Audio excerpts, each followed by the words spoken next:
शुक्लाम्बरधरम् विष्णुम् शशिवर्णम् चतुर्भुजम् प्रसन्नवदनम् ध्यायेत् सर्वविघ्नोपशान्तये यस्य द्विरदवक्त्राद्याः पारिषद्याः परश्शतम् विघ्नम् निघ्नन्ति सततम् विश्वक्षेणम् तमाश्रये व्यासम् वसिष्ठनप्तारम् शक्तेः पौत्रमकल्मषम् पराशरात्मजम् वन्दे शुकतातम् तपोनिधिम् व्यासाय विष्णुरूपाय व्यासरूपाय विष्णवे नमो वै ब्रह्मनिधये वासिष्ठाय नमो नमः अविकाराय शुद्धाय नित्याय परमात्मने सदैकरूपरूपाय विष्णवे सर्वजिष्णवे यस्य स्मरणमात्रेण जन्म संसारबन्धनात् विमुच्यते नमस्तस्मै विष्णवे प्रभविष्णवे ॐ नमो विष्णवे प्रभविष्णवे श्रीवैशम्पायन उवाच श्रुत्वा धर्मानशेषेण पावनानि च सर्वशः युधिष्ठिरः शान्तनवम् पुनरेवाभ्यभाषत युधिष्ठिर उवाच किमेकम् दैवतम् लोके किम् वाप्येकम् परायणम् ध्रुवन्तः कम् कमर्चन्तः प्राप्नुयुर्मानवाः शुभम् को धर्मः सर्वधर्माणाम् भवतः परमो मतः किम् जपन्मुच्यते जन्तुर्जन्म संसारबन्धनात् श्रीभीष्म उवाच जगत्प्रभुम् देवदेवम् अनन्तम् पुरुषोत्तमम् स्तुवन्नाम सहस्रेण पुरुषः सततोत्थितः तमेव चार्चयन्नित्यम् भक्त्या पुरुषमव्ययम् ध्यायन् स्तुवन्नमस्यश्च यजमानस्तमेव च अनादिनिधनम् विष्णुम् सर्वलोकमहेश्वरम् लोकाध्यक्षम् स्तुवन्नित्यम् सर्वदुःखादिगो भवेत् ब्रह्मण्यम् सर्वधर्मज्ञम् लोकानाम् कीर्तिवर्धनम् लोकनाथम् महद्भूतम् सर्वभूतभवोद्भवम् येष मे सर्वधर्माणाम् धर्मोऽधिकतमो मतः यद्भक्त्या पुण्डरीकाक्षम् स्तवैरर्चे नरः सदा परमय्यो महत्तेजः परमय्यो महत्तपः परमय्यो महद्ब्रह्म परमय्यः परायणम् पवित्राणाम् पवित्रम् यो मङ्गलानाम् च मङ्गलम् दैवतम् देवतानाम् च भूतानाम् यो व्ययः पिता यतः सर्वाणि भूतानि भवन्त्यादियुगागमे यस्मिंश्च प्रलयम् यान्ति पुनरेव युगक्षये तस्य लोकप्रधानस्य जगन्नाथस्य भूपते विष्णोर्नाम सहस्रम् मे शृणु पापभयापहम् यानि नामानि गौणानि विख्यातानि महात्मनः ऋषिभिः परिगीतानि तानि वक्ष्यामि भूतये ऋषिर्नाम्नाम् सहस्रस्य वेदव्यासो महामुनिः छन्दोऽनुष्टुप् तथा देवो भगवान् देवकीसुतः अमृतांशुद्भवो बीजम् शक्तिर्देवकीनन्दनः त्रिसामाहृदयम् तस्य शान्त्यर्थे विनियोजते विष्णुम् जिष्णुम् महाविष्णुम् प्रभविष्णुम् महेश्वरम् अनेकरूपदैत्यान्तम् नमामि पुरुषोत्तमम्। अस्य श्रीविष्णोर्दिव्यसहस्रनामस्तोत्रमहामन्त्रस्य श्रीवेदव्यासो भगवान् ऋषिः अनुष्टुप्छन्दः श्रीमहाविष्णुः परमात्मा श्रीमन्नारायणो देवता अमृतांशुभवो भानुरिति बीजम् देवकीनन्दनस्रष्टेति शक्तिः उद्भवः शोभनो देव इति परमो मन्त्रः शङ्खभृन्नन्दकी चक्रीति कीलकम् शार्ङ्गधन्वा गदाधर इत्यस्त्रम् रथाङ्गपाणिरक्षोभ्य इति नेत्रम् त्रिसामासामगस्सामेति कवचम् आनन्दम् परब्रह्मेति योनिः ऋतुः सुदर्शनः काल इति दिग्बन्धः श्रीविश्वरूप इति ध्यानम्।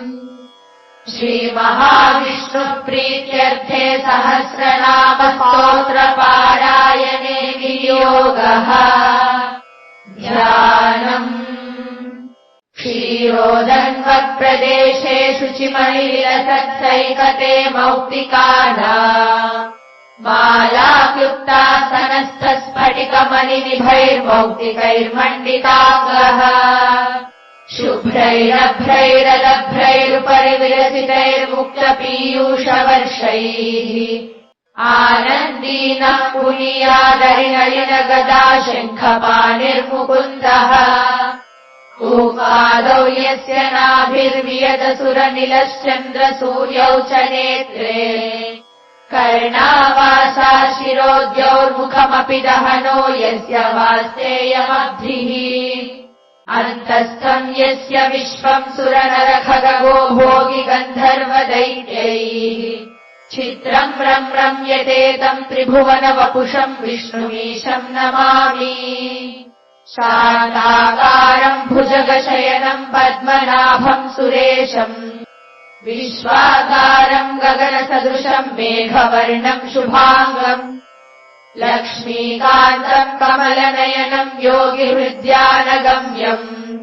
वन्दे विष्णुम् भवभयहरम् सर्वलोकैकनाथम्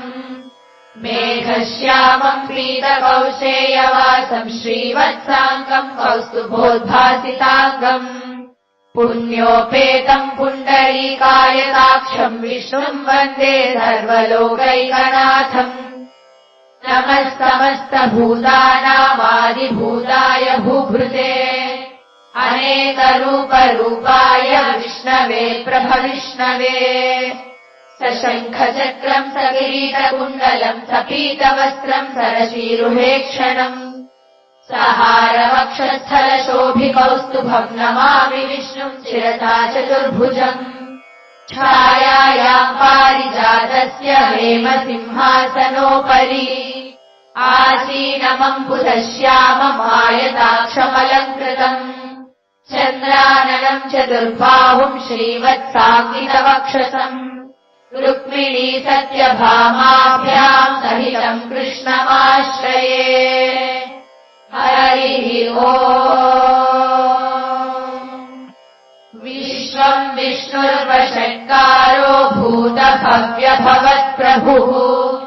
भूतकृद्भूतभृद्भावो भूतात्मा भूतभावनः भूतात्मा परमात्मा च मुक्तानाम् परमागतिः अव्ययः पुरुषः साक्षी क्षेत्रज्ञोऽक्षर एव च योगो योगविदाम् नेता प्रधानपुरुषेश्वरः नारसिंहवपुः श्रीमान् केशवः पुरुषोत्तमः सर्वः सर्वशिवस्थानुर्भूतादिर्निधिरव्ययः सम्भवो भावनो भर्ता प्रभवः प्रभुरीश्वरः स्वयम्भू शम्भुरादित्यः पुष्कराक्षो महास्वनः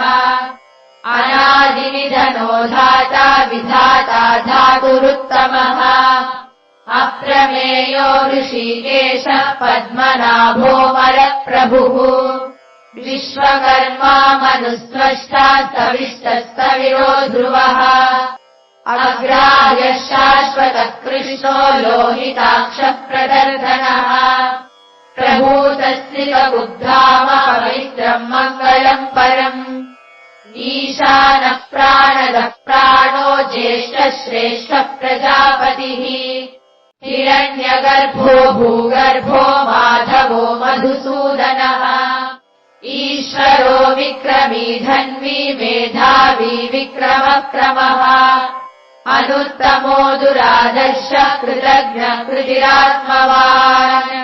सुरेशः शरणम् शर्म विश्वरेता प्रजाभवः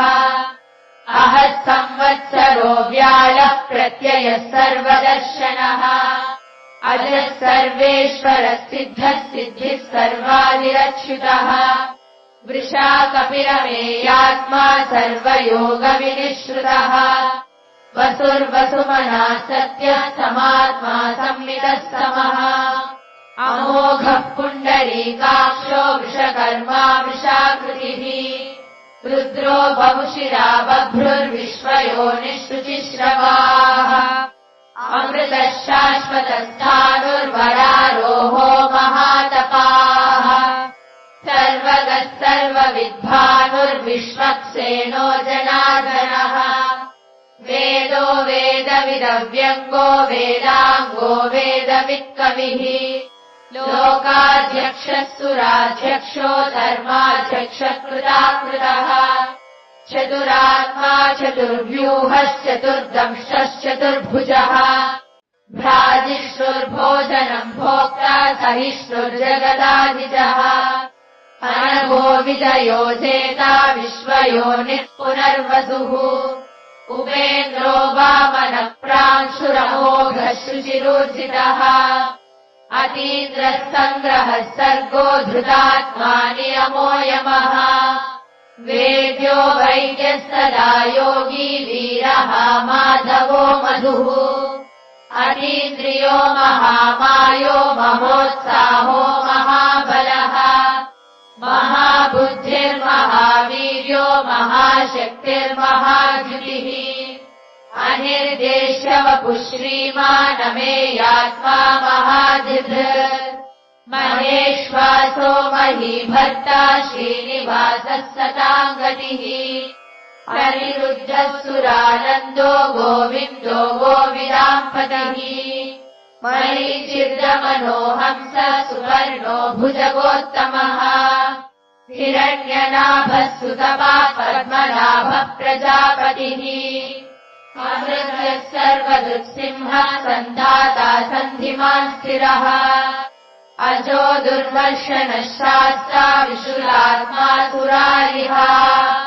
गुरुर्गुरुतमो धामः सत्यः सत्यपराक्रमः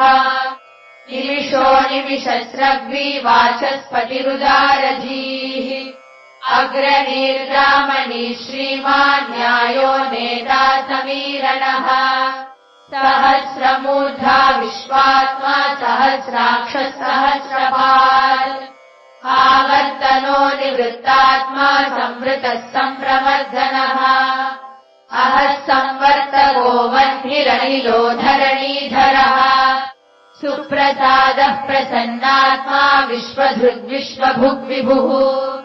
सत्कर्ता सत्कृतः साधुर्जन्मुर्नारायणो नरः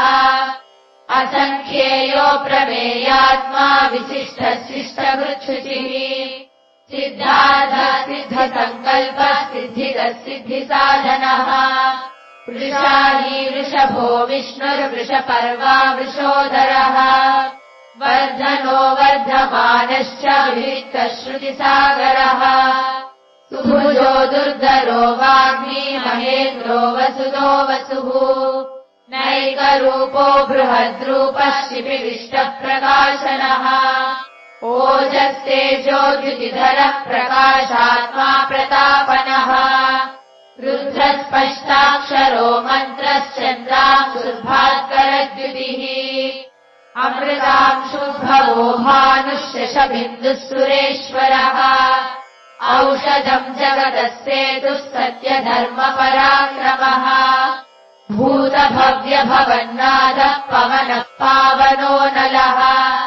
कामः कामकृत्कान्तः कामः कामप्रदः प्रभुः युगादिकृद्युगावर्तो नैकमायो महाशनः अदृश्यो व्यक्तरूपस्य सहस्रजिदनन्दचेत् इष्टो विशिष्टशिष्टे च शिखण्डी नहुषो वृषः क्रोधः क्रोधकृत्कर्ता विश्वबाहुर्महीधरः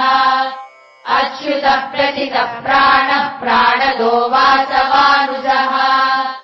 अपाम् विधिरधिष्ठानः प्रमत्तः प्रतिष्ठितः स्कन्दः स्कन्दधरो धुर्यो वरदो वायुवाहनः वासुदेवो बृहद्भानुरादिदेवो पुरन्दरः अशोकस्तारणस्तारः शूरः शौर्यजनेश्वरः अनुकूलः शतावर्तः पद्मी पद्मनिभेक्षणः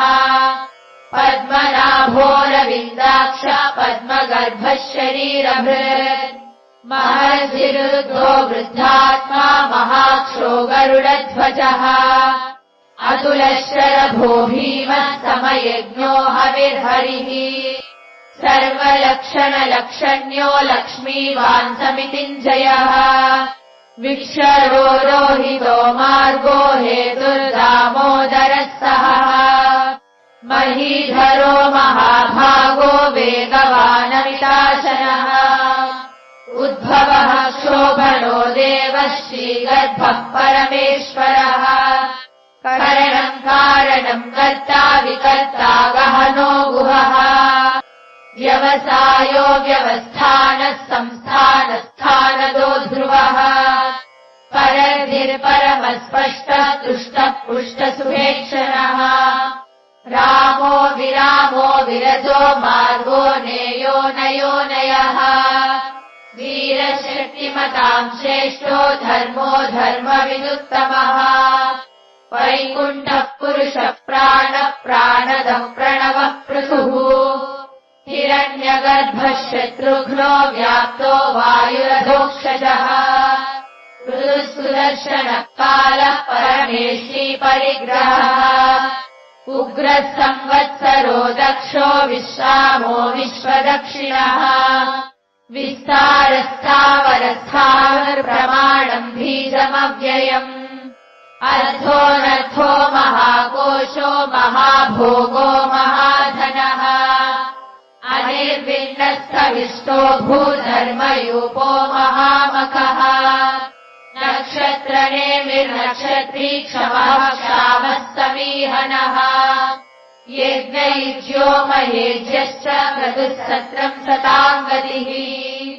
सर्वदर्शी निवृत्तात्मा सर्वज्ञो ज्ञानमुत्तमम् सुहृदः सुमुखः सूक्ष्मः सुघोषः सुखदः सुहृत् मनोहरोजितक्रोधो वीरबाहुर्विदारणः स्वापनस्ववशो व्यापी नैकात्मानैककर्मकृत् वत्सलो वत्सलो वत्सी रत्नगर्भो धनेश्वरः धर्मकृद्धर्मी सदसक्षरमक्षरम् अविज्ञाता सहस्रांशुर्विधाता कृतलक्षणः गभस्तिनेमि सत्त्वस्था सिंहो भूतमहेश्वरः आदिदेवो महादेवो देवेशो देवभृद्गुरुः उत्तरो गोपतिर्गोप्ता ज्ञानगम्यः पुरातनः शरीरभूतभृद्भोक्ता कपीन्द्रो भूरिदक्षिणः सोमगोमृतपः सोम पुरुषित्पुरुषत्तमः विनयो जय सत्यसन्धो दाशारः शाश्वतापतिः जीवो विनयिता साक्षी मुकुन्दोऽमितविक्रमः अम्भो निधिरनन्तात्मा महोदधिशयोऽन्तकः अजो महार्हस्वाभाव्योजितामित्रप्रमोदनः आनन्दो नन्दनो नन्दः सत्यधर्मा त्रिविक्रमः महर्षि कपिलाचार्य कृतज्ञो मेदिनीपतिः त्रिपदस्त्रिदशाध्यक्षो महाशृङ्गः कृतान्तकृत् महावराहो गोविन्दः सुषेणः कनकाङ्गदी गुह्यो गभीरो गहनो गुप्तश्चक्रगदाधरः वेदार्थाङ्गोदितः कृष्णो दृढः सङ्कर्षणोच्युतः वरुणो वारुणो वृक्षः पुष्कराक्षो महामनाः भगवान् भगवानन्दी वनमाली हलायुधः आदित्यो ज्योतिरादित्यः सहिष्णुर्गतिसत्तमः सुधन्वा खण्डपरशुर्दारुणो द्रविणप्रदः दिविस्पृक्सर्वदृग्व्यासो वाचस्पतिरयोनिजः त्रिसामासामगस्सामनिर्वाणम् भेषजम्भिषत् सन्न्यासकृच्छमश्रान्तो निष्ठा शान्तिपरायणम् शुभाङ्गशान्तिदस्रष्टा कुमुदः कुवलेशयः गोहितो गोपतिर्गोप्ता वृषभाक्षो वृषप्रियः अनिवर्ती निवृत्तात्मा संक्षेप्ता क्षेमकृच्छिवः श्रीवत्सवक्षा श्रीवासः श्रीपतिः श्रीमताम्बरः श्रीधः श्रीशः श्रीनिवासः श्रीनिधिः श्रीविभावनः श्रीधरः श्रीकरः श्रेयः श्रीमान् लोकत्रयाश्रयः स्वक्षस्वङ्गश्रतानन्दो नन्दिर्ज्योतिर्गणेश्वरः विजितात्मा विधेयात्मा सच्कीर्तिश्चिन्नसंशयः उदीर्णः सर्वदश्चक्षुरनीशः शाश्वतस्थिरः भूषयो भूषणो भूतिर्विशोकः शोकनाशनः अर्चिष्मानर्चितः कुम्भो विशुद्धात्मा विशोदनः अनिरुद्धो प्रतिरथः प्रद्युम्नोमितविक्रमः कालनेमिनिहावीरः शौरिः शूरजनेश्वरः त्रिलोकात्मा त्रिलोकेशः केशवः केशिहा हरिः कामदेवः कामपालः कामीकान्तः कृतागमः अनिर्देश्य वपुर्विष्णुर्वीरो नन्दो धनञ्जयः ब्रह्मण्यो ब्रह्मकृद्ब्रह्मा ब्रह्म ब्रह्मविवर्धनः ब्रह्मविद्ब्राह्मणो ब्रह्मी ब्रह्मज्ञो ब्राह्मणप्रियः महाक्रमो महाकर्मा महातेजा महोरगः महाक्रतुर्महायज्वा महायज्ञो महाहविः स्तव्यस्तव प्रियस्तोत्रम् स्तुतिस्तोतारणप्रियः पूर्णः पूरयिता पुण्यः पुण्यकीर्तिरनामयः मनोजवत्तीर्थकरो वसुरेता वसुप्रदः वसुप्रदो वासुदेवो वसुर्वसुमनाहविः सद्गतिः सत्कृतिः सत्ता सद्भूतिः सत्परायणः शूरसेनो यदुश्रेष्ठः सन्निवासः सुयामुनः भूता वासो वासुदेवः सर्वासु निलयो नलः दर्पः दर्पदो धृतो धृतरोधापराजितः विश्वमूर्तिर्महामूर्तिर्दीप्तमूर्तिरमूर्तिमान् अनेकमूर्तिरव्यक्तः शतमूर्तिः शताननः एको नैकस्तवः किम् यत्तत्पदमनुत्तमम् लोकबन्धुर्लोकनाथो माधवो भक्तवत्सलः सुवर्णवर्णो हेमाङ्गो वराङ्गश्चन्दनाङ्गदी वीरः विषमः शून्यो घृताशीलचलश्चलः अमानीमानदो मान्यो लोकस्वामी त्रिलोकधृत् सुमेधा मेधजो धन्यः सत्यमेधाधराधरः तेजो वृषोऽधितिधरः सर्वशस्त्रभृताम्बरः प्रग्रहो निग्रहो व्यग्रो नैकः शृङ्गो गदाग्रजः चतुर्मूर्तिश्चतुर्बाहुश्चतुर्व्यूहश्चतुर्गतिः चतुरात्मा चतुर्भावश्चतुर्वेदविदेकपात्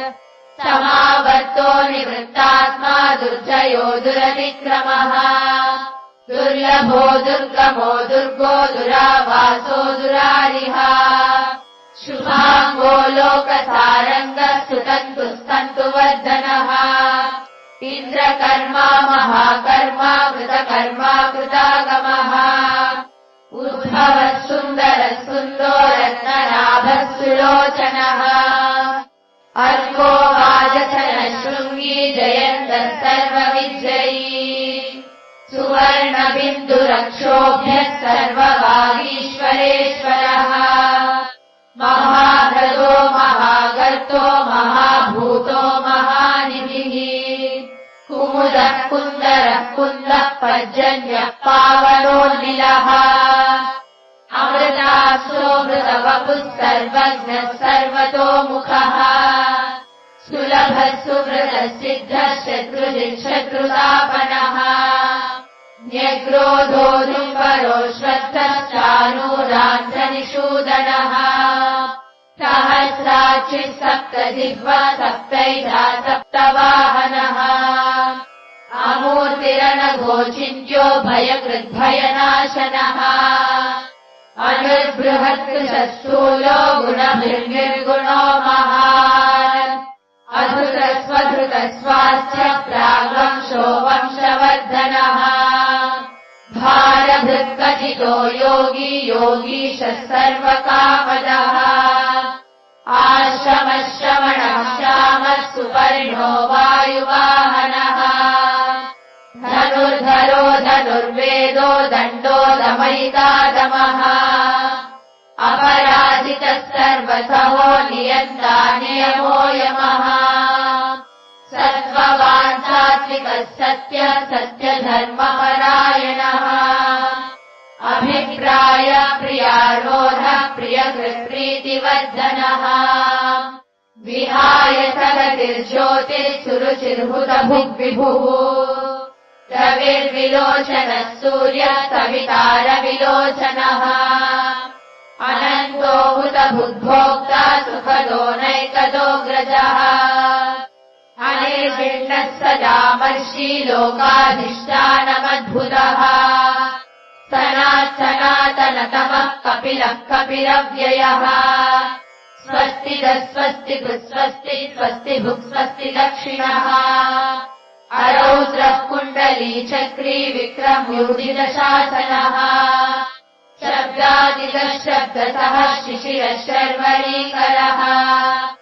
अक्रूरप्रेषलो दक्षो दक्षिणः क्षमिणाम्बरः विद्वत्तमो वीतभयः पुण्यश्रवणकीर्तनः उत्तारणो दुष्कृतिः पुण्यो दुष्स्वप्ननाशनः वीरः रक्षणः सन्तो जीवनः पर्यवस्थितः अनन्तरूपोऽनन्तश्रीर्जितमन्युर्भयापहः चतुरश्रो गभीरात्मा विदिशो व्यादिशो दिशः अनादिर्भूर्भुवो लक्ष्मी सुवीरो ऋषाकरः जननो जनजन्मादिर्भीमो भीमपराक्रमः आधारनिलयो दाता पुष्पः सः प्रजागरः ऊर्ध्वगः सत्पदाचारः प्राणदः प्रणवः पणः प्रमाणम् प्राणनिलयः प्राणभृत्प्राणजीवनः तत्त्वम् तत्त्वविदेकात्मा जन्म मृत्युजरादिगः भूर्भुवः स्वस्तरसारः सविता प्रपितामहः यज्ञो यज्ञपतिर्यज्वा यज्ञागो यज्ञवाहनः यज्ञभृत्यज्ञकृत्यज्ञी यज्ञभृत्यज्ञसाधनः यज्ञान्तकृत्यज्ञगुह्यमन्नमन्नाद एव च आत्मयोनिः स्वयम् जातो वैखानः सामगायनः देवकीनन्दनः स्रष्टा क्षितीशः पापनाशनः शङ्खभृन्नन्दकी चक्री शार्ङ्गधन्वागदाधरः रथाङ्गपाणिरक्षोभ्यः सर्वप्रहरणायुधः शङ्खभृन्नन्दकी चक्री शान्मधन्वागदाधरः रथाङ्गपाणिरक्षोभ्यः सर्वप्रहरणायुधः श्रीसर्वप्रहरणायुध ॐ नम इति वनमाली गदीशाङ्गी शङ्खी चक्री च नन्दकी श्रीमान्नारायणो विष्णुर्वासुदेवोऽभिरक्षतु वनमाली गदीशाङ्गी शङ्खी चक्री च नन्दकी श्रीमान्नारायणो विष्णुर्वासुदेवोऽभिरक्षतु वनमाली गदीशाङ्गी शङ्खी चक्री च नन्दकी श्रीमान्नारायणो विष्णुर्वासुदेवोऽभिरक्षतु श्रीवासुदेवोऽभिरक्षतु ॐ नम इति इदं कीर्तनीयस्य केशवस्य महात्मनः नाम्नां सहस्रदिव्यानामशेषेण प्रकीर्तितम् यैदं शृणुयात् नित्यम् यश्चापि परिकीर्तयेत् नाशुभम् प्राप्नुयात् किञ्चित् सोमुत्रेह च मानवः वेदान्तवो ब्राह्मणस्य क्षत्रियो विजयी भवेत् वैश्यो धनसमृद्धस्यात् शूद्रः सुखमवाप्नुयात् धर्मार्थी प्राप्नुयात् धर्म अर्थार्थी सार्थमाप्नुयात् कामानवाप्नुयात् कामी प्रजार्थी साप्नुयात् प्रजान् भक्तिमान्यः सदोत्थाय शुचिस्तद्गतमानसः सहस्रम् वासुदेवस्य नाम्नामेतत् प्रकीर्तयेत् यशः प्राप्नोति विपुलम् याति प्राधान्यमेव च अचलाम् श्रियमाप्नोति श्रेयः प्राप्नोत्यनुत्तमम् न भयम् क्वचिदाप्नोति वीर्यम् तेजश्च विन्दति हवत्यरोगो द्युतिमान् बलरूपगुणान्वितः रोगाद्धो मुच्यते रोगात् बद्धो मुच्येत बन्धनात् भयान्मुच्येत भीतस्तु मुच्येतापन्न आपदः दुर्गाण्यतितरत्याशु पुरुषः पुरुषोत्तमम् सुवर्णाम सहस्रेण नित्यम् भक्तिसमन्वितः वासुदेवाश्रयो मर्त्यो वासुदेवपरायणः सर्वपापविशुद्धात्मा याति ब्रह्म सनातनम् न वासुदेवभक्तानामशुभम् विद्यते क्वचित् जन्म मृत्युजरा व्याधिभयम् नैवोपजायते इमम् स्तवमधीयानः श्रद्धा भक्तिसमन्वितः युज्येतात्मा सुखशान्तिः श्रीधृतिस्मृतिकीर्तिभिः न क्रोधो न च मात्सर्यम् न लोभो नाशुभामतिः भवन्ति कृतपुण्यानाम् भक्तानाम् पुरुषोत्तमे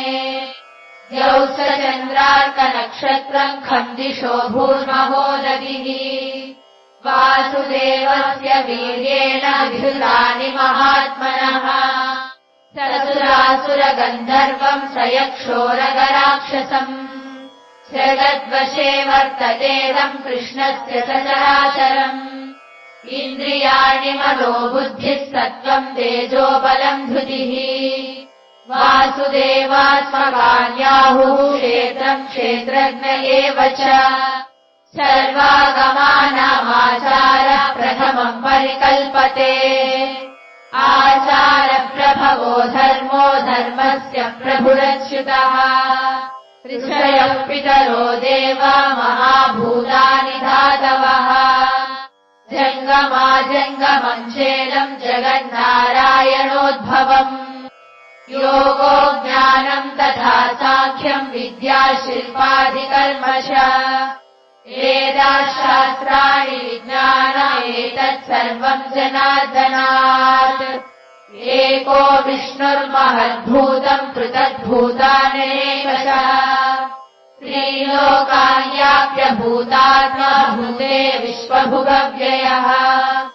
इमम् स्तवम् भगवतो विष्णोर्व्यासेन कीर्तितम् पठेद्यैच्छेत् पुरुषः श्रेयः प्राप्तुम् सुखानि च विश्वेश्वरमजम् देवम् जगतः प्रभुमव्ययम् भजन्ति ये पुष्कराक्षम् न ते यान्ति पराभवम् न ते यान्ति पराभवम् ॐ नमः इति अर्जुन उवाच पद्मपत्रविशालाक्ष पद्मनाभसुरोत्तम भक्तानामनुरक्तानाम् दाता भव जनार्दन श्रीभगवानुवाच यो माम् नाम सहस्रेण स्तोतुमिच्छति पाण्डव सोऽहमेकेन श्लोकेन स्तुत एव न संशयः स्तुत एव न संशय ॐ नमः इति व्यास उवाच वासनाद् वासुदेवस्य वासितम् भुवनत्रयम् सर्वभूतनिवासोऽसि वासुदेव नमोऽस्तु ते श्रीवासुदेव नमोऽस्तु ते ॐ नमः इति पार्वत्युवाच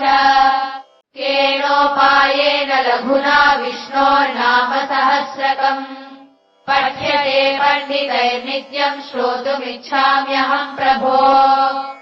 ईश्वर उवाच श्रीराम राम रामेति रमे रामे मनोरमे सहस्रनाम तत्तुल्यम् राम नाम वरानने श्रीराम राम रामेति रमे रामे मनोरमे सहस्रनाम तत्तुल्यम् राम नाम वरानने श्रीराम राम रामेति रमे रामे मनोरमे सहस्रनाम तत्तुल्यम् राम नाम वरानने श्रीराम नाम वरानन ॐ नमः इति ब्रह्म उवाच नमोऽस्त्वनन्ताय सहस्रमूर्तये सहस्रपादाक्षिशिरोरुबाहवे सहस्रनाम्ने पुरुषाय शाश्वते सहस्रकोटियुगधारिणे नमः श्रीसहस्रकोटियुगधारिणे ॐ नमः इति सञ्जय उवाच यत्र योगेश्वरः कृष्णो यत्र पार्थो धनुर्धरः तत्र श्रीविजयो भूतिर्ध्रुवा नीतिर्मतिर्मम श्रीभगवानुवाच अनन्या चिन्तयन्तो माम् ये जनाः पर्युपासते तेषाम् नित्याभियुक्तानाम् योगक्षेमम् वहाम्यहम् परित्राणाय साधूनाम् विनाशाय च दुष्कृताम् धर्म संस्थापनार्थाय सम्भवामि युगे युगे आसाविषण्णाशिशिराश्च भीता घोरेषु च व्याधिषु वर्तमानाः सङ्कीर्तनारायण शब्दमात्रम् विमुक्तदुःखा सुखिनो भवन्ति यदक्षरपदभ्रष्टम् मात्राहीनम् च यद्भवेत् तत्सर्वम् क्षम्यताम् देव नारायण नमोऽस्तु ते कायेन वाचा मनसेन्द्रियैर्वा बुद्ध्यात्मना वा प्रकृते स्वभावात् करोमि यद्यत् सकलम् परस्मै नारायणायेति समर्पयामि श्रीमन्नारायणायेति समर्पयामि।